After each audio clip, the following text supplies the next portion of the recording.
would love to be remembered that I was a part of those important initiatives to make life for like a future Kelly easier. No matter what your lifestyle is or situation is, you can participate in advocacy. It could be as small as social media or as big as speaking to your legislators. I would love to see disability and rare disease inclusion and the inclusion done right. I think me and Avery have overcome a lot of adversities in our lives. We're two positive voices in people doing that no matter what you're thrown with or what you have to deal with, that you can still do good things and do positive, impactful things.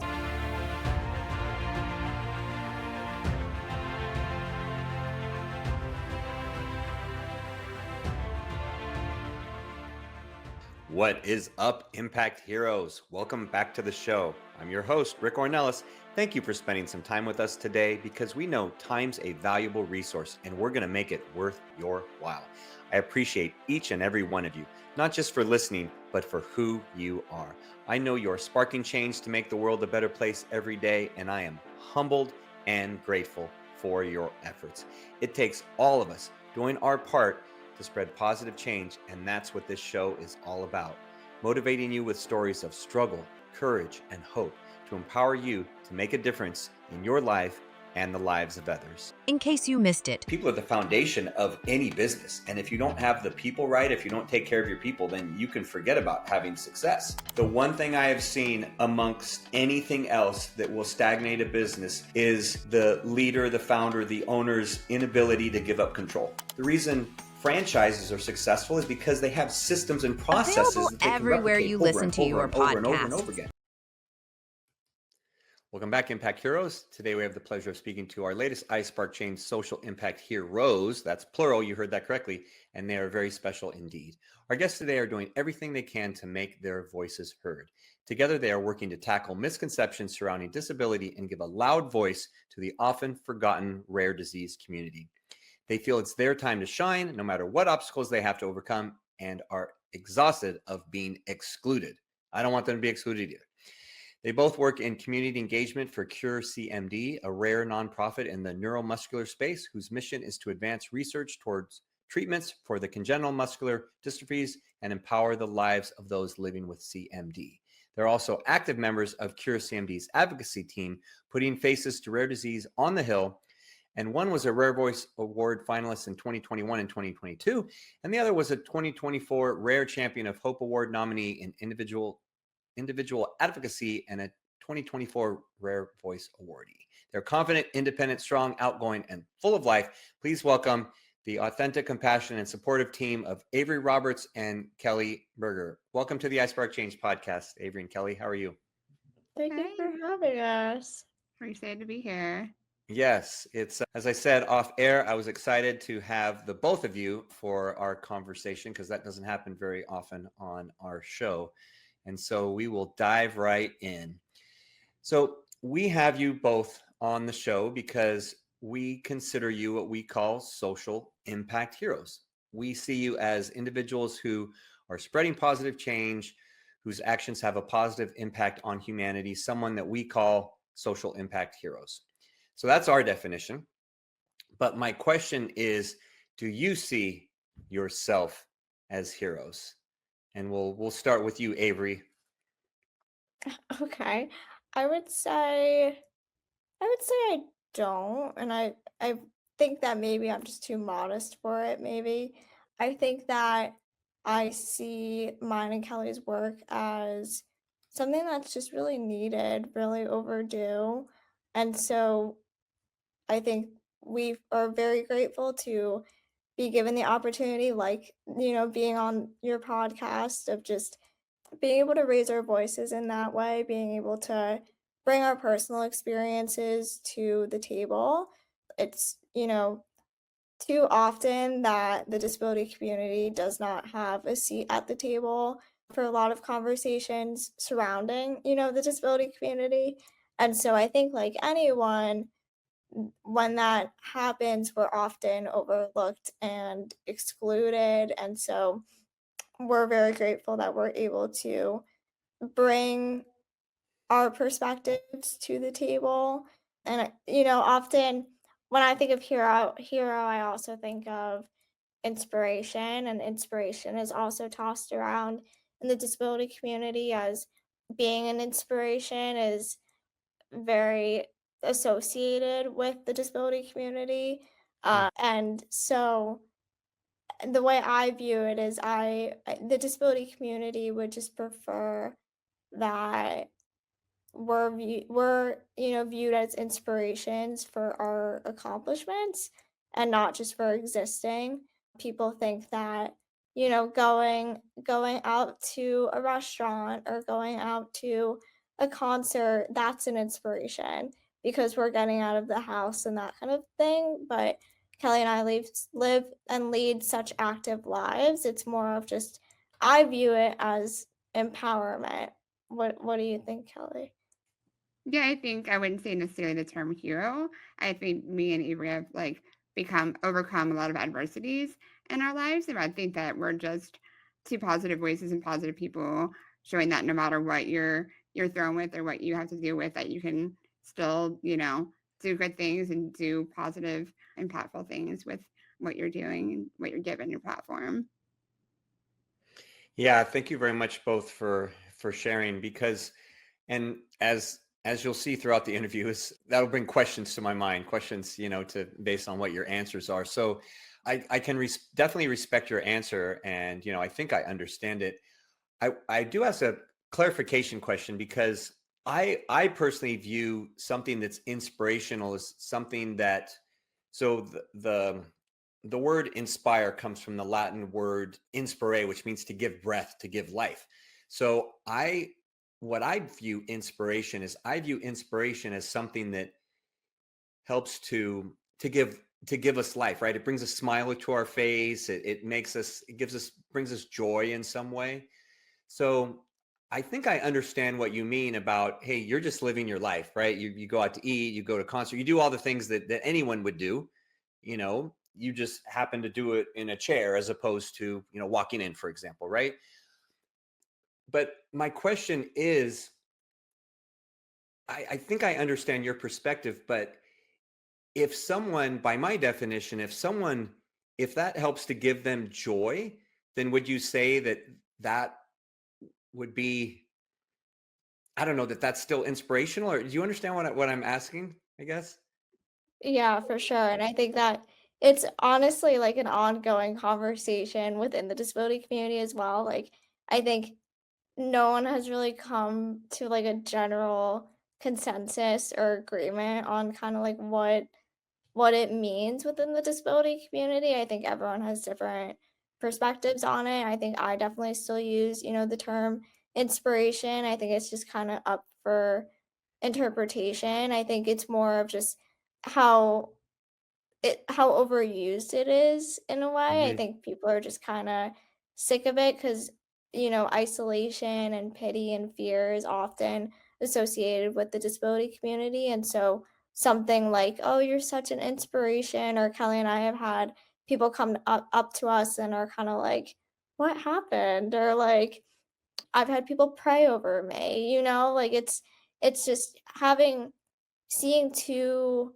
wheelchair users, out in public living their lives is still unfortunately kind of unheard of, like in a Yeah. way in society. And so I feel like that's where I see inspiration kind of tied in there. What do you think, Kelly?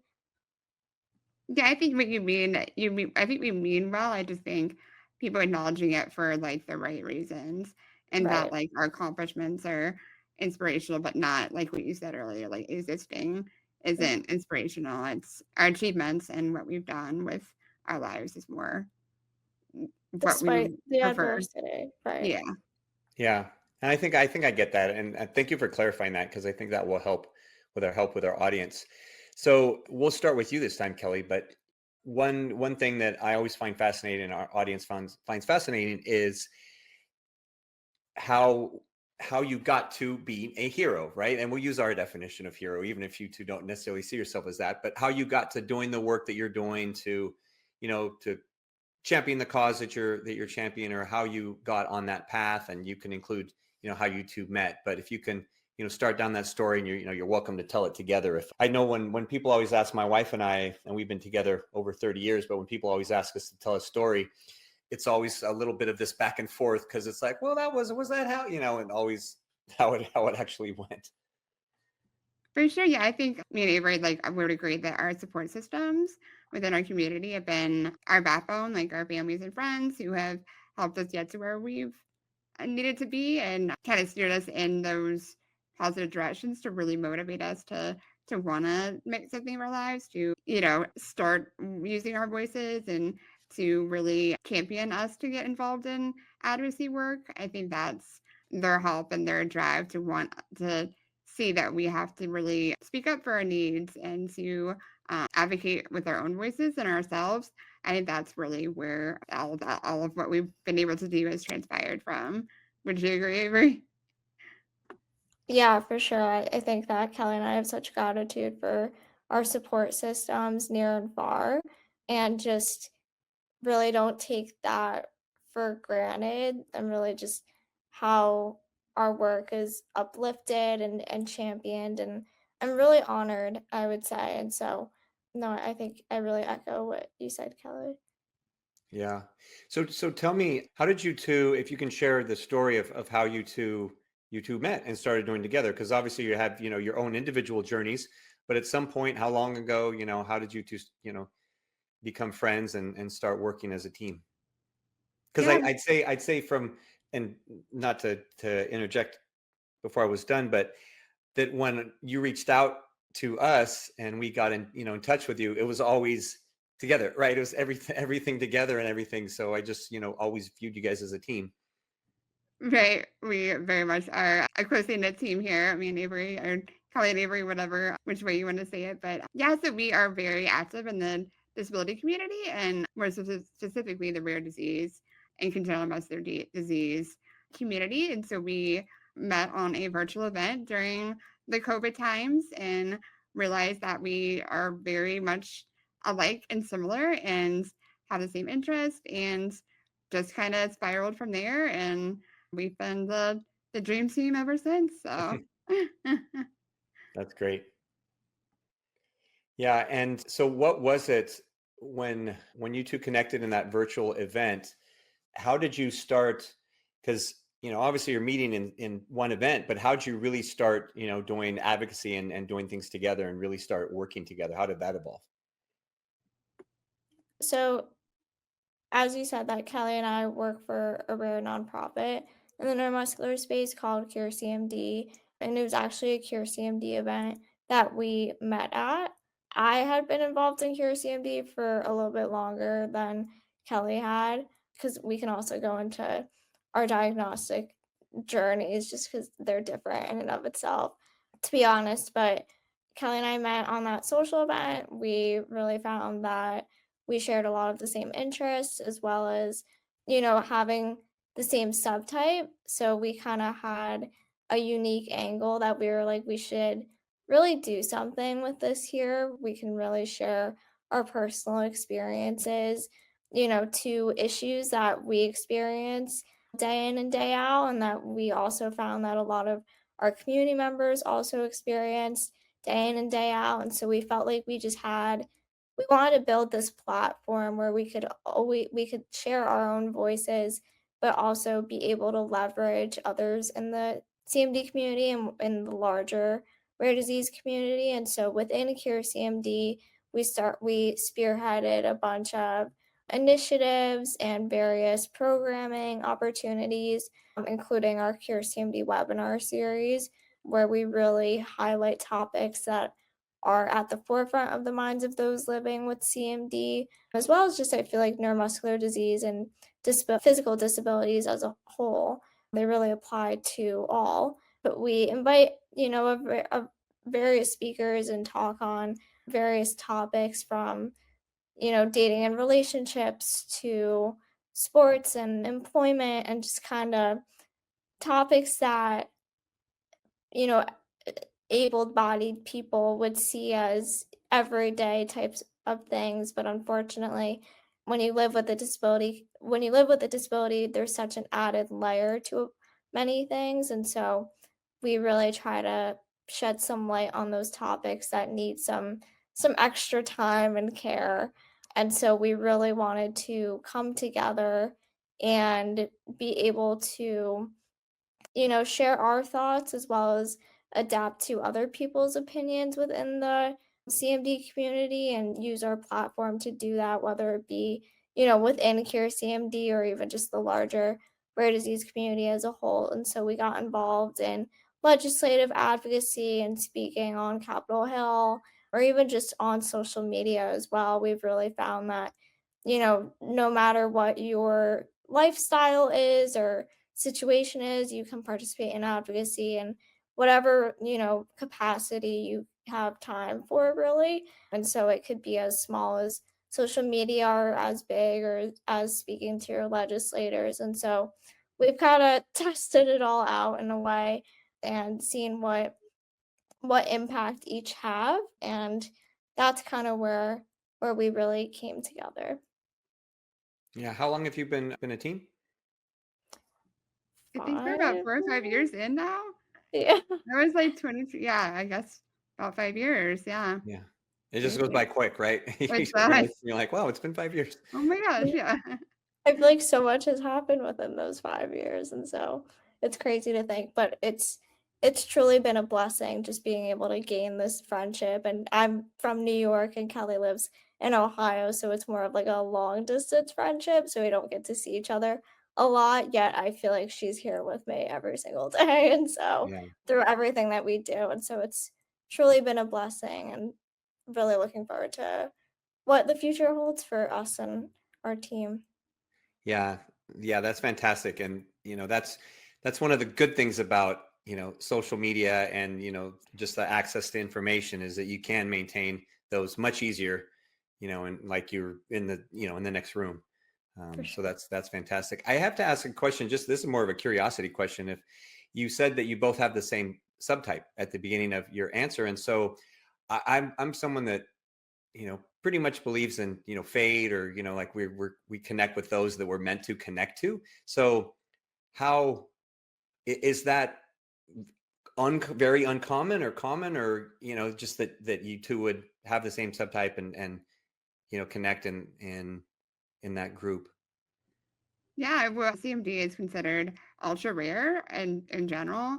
And then within CMD, there's the five primary subtypes. So me and Avery have one of the subtypes called collagen 6 CMD. So yeah, it's not very common. It's the ultra rare. So yeah, the fact that we have the same subtype, and within that subtype, there's also different levels like A1, A2, A3, and we are both also A1. So it's like we're a subtype of a subtype of a subtype. So yeah, the chances that we would, link up and have that in common is, yeah, pretty wild. So it's really cool to have that underlying commonality together. So Yeah, and it speaks to kind of, I guess, my belief is, that fate or God or the universe or however you want to look at it, that you guys were meant to connect, and so you could support one another and work together and create a bigger impact, right? Create a bigger impact. So let's talk about that. Let's talk about that because you've been working together for a few years now, right? Even though it seems like yesterday, for 4 or 5 years, and you're speaking on Capitol Hill. You're connecting with different people online and everything. What would you say is, because part of what our definition in HERO as being an acronym is honoring your purpose. So what would you say for each of you would be your purpose? And then, how have you been honoring that? And it may be pretty evident how you're honoring it once you say your purpose, but you can expand on that however much you need to. you want to go first with like you're thinking, Avery? I would just say just leaving the world a better place than before. I would love to, have a legacy within the disability and rare disease community that, I helped enact a positive change within that, trying to champion bills and just forward progress for disability as a whole. I would love to, I guess, just be remembered that I was a part of those important initiatives to make life for like a future Kelly and the future easier. So that's kind of what I see it as. Yeah. How about you, Avery? I completely agree with that, Kelly. And I think that just really, giving it time, giving it space has been huge, and really uplifting it and I think also a huge part of it has been being able to really firsthand see the reactions and experiences of people who have never before connected with someone else who's living with CMD or a rare disease. And either they're newly diagnosed, and so finding that is especially eye opening for them and such a treasure, or they, have been diagnosed for a little while, but they've just not been able to find, our rare community. And so when they do, it's such a something goes off in them, and so it's kinda like an aha moment of just, "This has been there the whole time, and these people have been there the whole time who are traveling along such a similar journey as me," and so I feel like Kelly and I felt it ourselves when we found our community, and so really being able to witness those experiences, being able to forge those connections and those friendships. It's just really incredible to be able to witness that along someone's journey. So thank you very much for sharing that. I think it's important for our audience to understand. We always talk about purpose on the show for everyone that we interview, and just to understand what motivates someone, what drives them to do what they do every day, in our space and positive change. So you mentioned finding that community. So, and you can start this time, Avery, but how long was it since you were diagnosed before you found a community? How long were you, in essence, without a community before you found that support in others? Yeah, sure. So Kelly and I can kind of go a little bit into in the rare community, we call it the diagnostic odyssey because mine and Kelly's are a little bit different. But when my mom had a normal pregnancy, and then when I was born, I showed signs of neuromuscular disease, and my hips were also pretty dislocated. So I had an open hip reduction very young, but I was kind of classified in a way as having an undiagnosed neuromuscular disease. And so they put me on the path to kind of how you would usually treat any neuromuscular disease. So physical therapy, occupational therapy, a neurologist. But it wasn't until I turned 7. It was 7 years, which is the average amount of years to get a rare disease diagnosis, 7 years. And so that was after expensive genetic testing and a muscle biopsy, which is pretty invasive and risky. And luckily now, the most common way to diagnose a neuromuscular disease is muscle imaging, which is a little bit less invasive and risky. But muscle biopsy used to be the most common way to get not only a CMD diagnosis, but a neuromuscular disease diagnosis as well. And so that was when I was officially diagnosed with CMD, the subtype of collagen 6 or col6, and the phenotype Ulrich, which is early onset and most severe. And it goes even deeper than that with genetic mutations and everything. You can really go down a rabbit hole with it. But that was when I officially got my CMD diagnosis, and that really put me on the path to the right specialists and clearly defined precautions. And then it was definitely a couple of years since till we found, Cure CMD and the CMD community. And then we just kind of became more and more involved, and now I work for them, which is really cool. It's very much a full circle moment. But my family has been involved and on the board for many years now. And so they've definitely been an integral part in our journey and my journey. And yeah, but Kelly had a little bit of a different experience, which it just really attests to the fact that, even just same subtype and same disease, that everyone's journey and diagnostic odyssey is really different for sure. Yeah, so I was wrongfully diagnosed for the majority of my life. At age 3, I was diagnosed with a different neuromuscular disease, they thought initially, which was spinal muscular atrophy type 3. Went most of my life thinking that I had that. And then it wasn't until like my late 20s that I had a neurologist really dive deeper into my case and wanted to get a better understanding because I wasn't really presenting in that way. So I actually lived majority of my life thinking that I had this. And then I was actually finally genetically confirmed with CMD, I think at like age 28, I want to say. So it was definitely took me longer. A lot of times there are wrongful diagnosis and misdiagnosis within the community. So it's more about education to some of the neurologists about what CMD looks like and presents. And obviously genetic testing is a big thing that we champion to have that confirmed. So yeah, I didn't find the CMD community until late 20s, early 30s. And yeah, it was amazing to finally find my space and find my people and connect in that way. So yeah. Yeah, that's one of the most significant things that, you know, we feel, and that's why we're building our community, because we all need support. We all need those that to help us on our journey, whatever that journey looks like, you know, however it is. And so that's why it's, you know, I think it's fantastic that not only that you have that community, but also that you guys were able to connect through that community. And, you know, that, like I said, was kind of meant to be. So how would you really say another aspect of our acronym is, you know, ripples the message to spread positive change. So how are you really using your life story, your message to, in essence, you know, drive positive change or drive change or, you know, improve the lives of others?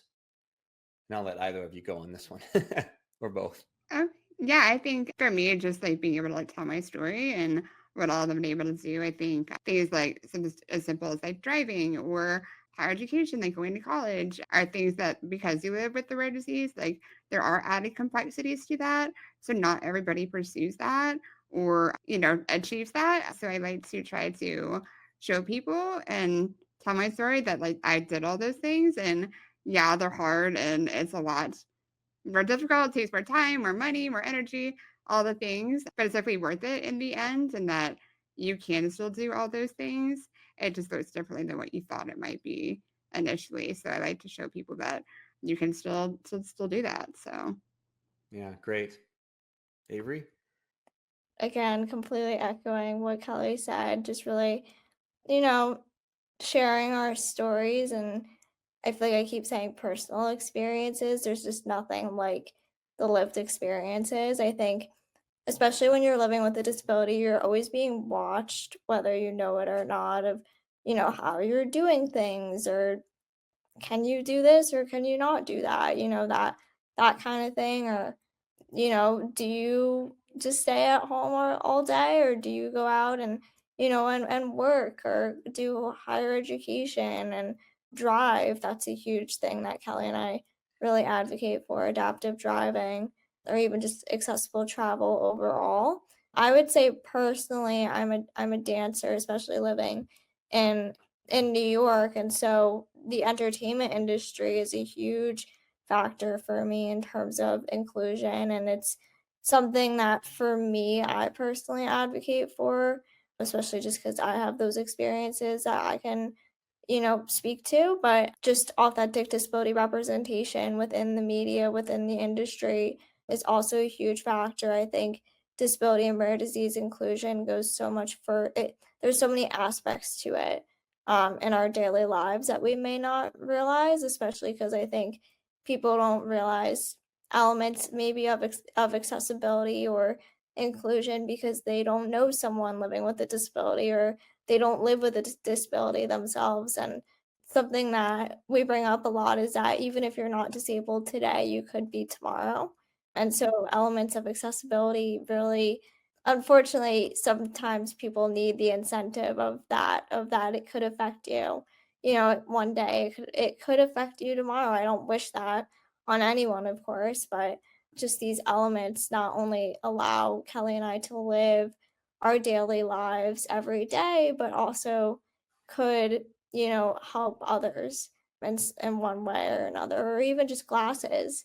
That's another form of accessibility that I don't think people realize, or even just captions on the TV. I think especially since COVID, people have gotten really adjusted to, instead of going to movie theaters, watching, movies come out at home. And so when you want to turn on those captions to be able to, you know, absorb a narrative better, or dialogue, that's another form, of digital accessibility. And so there's just many aspects that it really comes into play that I don't think that people realize necessarily.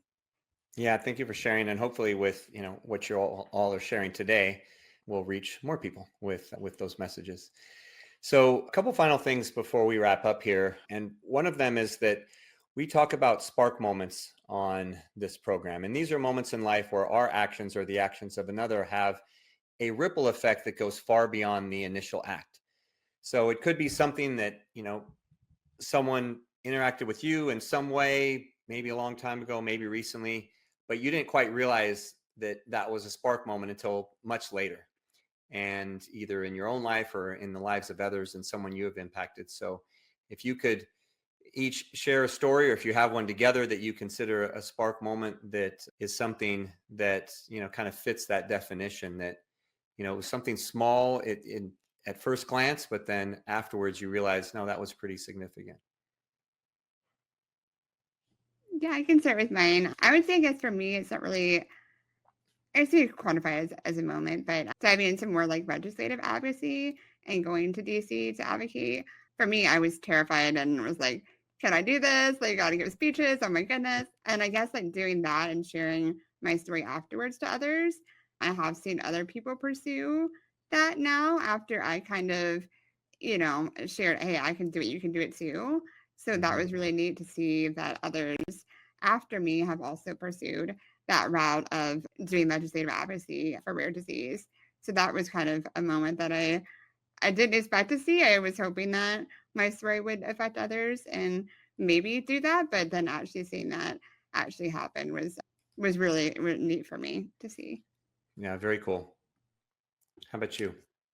Oh, I think there have been many moments that Kelly and I have experienced together that are definitely spark moments that pop up for me. I would say just any experience that we are able to support someone, connect people within the community. Those are huge, especially. But I guess one that's maybe a little bit more personal to me is just I mentioned that I'm a dancer, and I was actually the first wheelchair user to dance at on the stage of Radio City Music Hall, which is a pretty world renowned theater in the city. And so I think that moment will always stay with me of just, having 5K people, I would say, I think it was, be able to witness the first wheelchair user dance on that stage that, people know and love. And unfortunately, I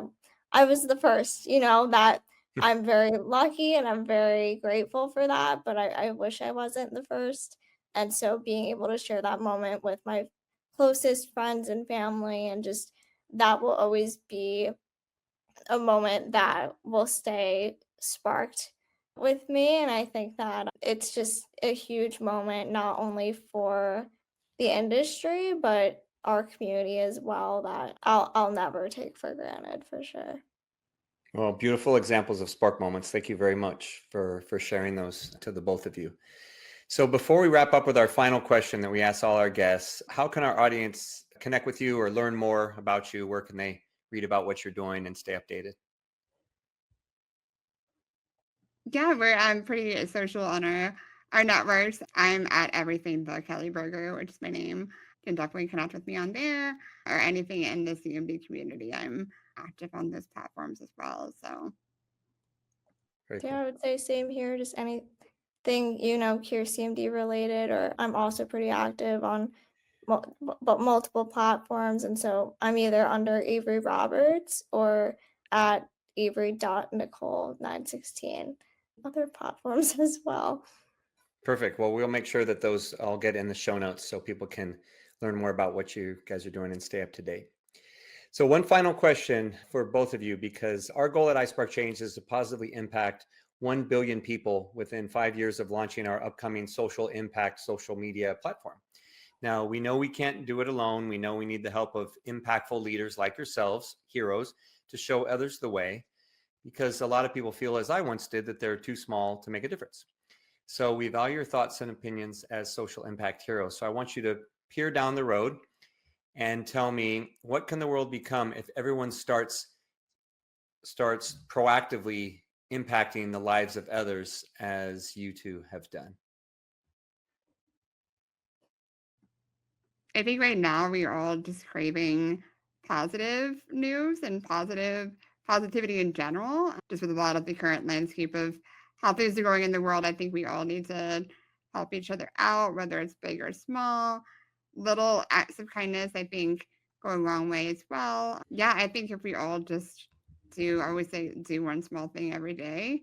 That's like not for yourself. That's, could potentially help someone else, whether it's sharing a link, giving a donation, or even holding the door, which seems so silly. But me and Avery are like, holding the door for us is like a big moment, like a huge help to us. So honestly, just like hold the door for someone, just do kindness and small acts, I think really can add up to make us a better, loving, positive society. That's what Yeah. I would say. I love that, Kelly. I think just any, any and all accessibility. I would love to see that in my lifetime. I would love to see, disability and rare disease inclusion and inclusion done right. And really kind of seeing how that unfolds, where the disability community is included in any and all conversations, and really just seeing where society takes, the often overlooked disability community. And I would love to see it in my lifetime, just where we're relevant, where it's not like where we're not an afterthought or checking a box in a way. That's what I would say. Yeah, I'd love to see that as well. Well, thank you very much both for sharing. And thank you for sharing your hearts and taking time to share your heart and wisdom with our audience today. Kelly and Avery, you came in and you over-delivered as I expected, and your desire to impact others is evident, and you're filled with passion, determination. You lead with a heart of service, which tells me you're going to continue to have success in all facets of life. And this is only the beginning of your time as social impact heroes. Thank you so much for having us. Yes, thank you. It was fun. All right, Impact Heroes, it's our stories that connect us all, and we loved hearing theirs today. Kelly Berger and Avery Roberts, you're not only inspiring and amazing human beings, you truly are iSpark Change social impact heroes. We'll see you all next time. Do you want Rick to speak at your event? Here's what others have to say.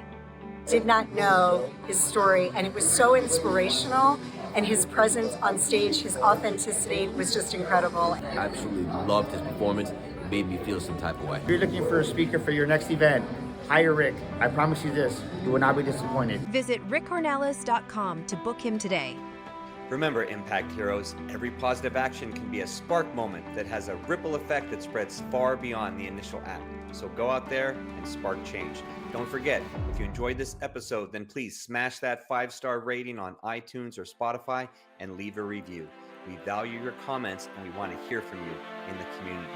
Thank you for listening. God bless you, and we'll see you next week on the iSpark Change podcast.